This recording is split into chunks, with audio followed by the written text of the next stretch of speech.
Nigeria witnessed one of the most devastating flood situations in 2012. Lives and properties perished in the high water level, particularly across states along River Niger and Benue Belt.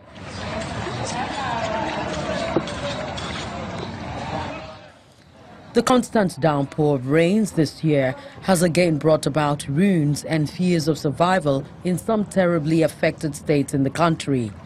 The sound of rains that brings relief from the scorching sun has become a nightmare for vulnerable states. On 7th of September 2018, the Nigeria Hydrological Services Agency, NESA, issued a flood alert. The National Emergency Management Agency, NEMA, as well as other agencies of government, including the Nigeria Meteorological Agency, NIMET, also raised a red flag about flooding in some states, including Niger, Kogi, Delta, and Anambra states. The Deputy Governor of Kogi State, Elder Simon Achuba, quickly. A committee set up to visit some of the vulnerable states to assess their level of preparedness to handle emergency situations. From today to the next 72 hours, there will be continuous rain in the north, the central, and the southern states of Nigeria. Today, the level at the measuring stations at the confluence of River Niger and Benue at Lokoja is 10.98 meters. We put up a lot of mitigation processes. Our preparedness is on high level. The state itself and the local government, all the three tiers of government are working as a team. I would also like to announce that operational structure. Current data shows that at the confluence of the River Niger and Benue, water level has risen to about 10.66 meters, closely trailing the highest level of 12.84 reached in 2012, which wreaked havoc. Reality dawns. Residents are forced out of their homes by floods in some parts of Kogi State. And this is almost a yearly occurrence with no cushioning in sight. Homeowners and tenants must now live a new life far from the original plans. We never had it bad like this. What government should do for us is what they did in Old Market, that Kabawa area, the embankment there, is the one that push water here. So if they can help us around this area, you understand me, to do the same thing, feed it, it will help this area. You understand me? I think they know where houses are around this place. If they push it back a little bit, it will not. It's the pushing of the Old Market that is that bridge. Is it the bridge that they are doing or what?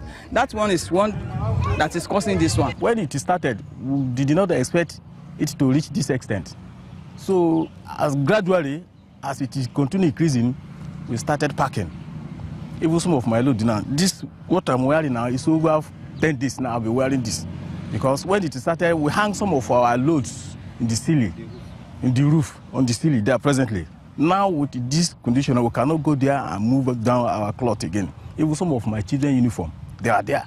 But those of the materials like bed, chairs, and some other heavy things, we have packed them to one of our neighbors here up. Right now, we are here to see how we can sensitize them, talk to them, so that they can move to that place. We have available vehicles that can convey them with their properties down to that place. So that's what we are actually trying to do. We were here yesterday, sensitization went on, and they are aware that such thing is happening, and we have made provision for them where they can stay comfortable temporarily for now, till when this issue of flood is over. Where water bodies... The governor, Yahaya Bello, fears the current flood situation is already hitting harder than in 2012, seen as the worst flood year. Now that the Lagdo Dam has released their waters as well, we are getting even closer to the worst situation of 2012. As I speak with you, a about 10 local governments out of 21 local governments in Kogi State have been submerged already. Over 200 communities have been sacked. We have been doing our best to ensure that we comfort the various communities to ensure that they are safe, they're secured, and we're doing our best to ensure that their welfare and well-being is taken care of. We're doing all this within the limit of our resources, and we are calling on the federal government and all the agencies to please come to our aid. We are worst hit because this is where the two major rivers converged. In the next few days, the situation might be worse than the 2012, and we are overstretched. We are grappling with a lot of security situation here. I don't want to shout because I must do my best first before I reach out to the federal government.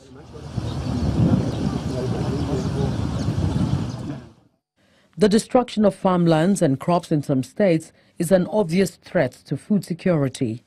Acres of rice, maize, guinea corn and beans are submerged under the floodwaters in Patigi local government area of Kwara State.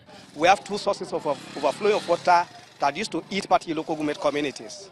The first source is from River Niger and the second source is from River Kaduna. By the preamble, we discovered that this very year is very devastating compared to what happens in the previous years. We can rate the overflowing of water to what happened in 2012. Apart from that, sir, if you look at the cost of loss that affect the people of communities in particular local government, let me say precisely we have over 100 communities that were being affected. And I can tell you we have rice farms, maize farms, and guinea corn farm. They were submerged to water for the past more than 35 days ago. And if you want to quantify them in terms of millions of naira, we lost a lot of things to this particular water.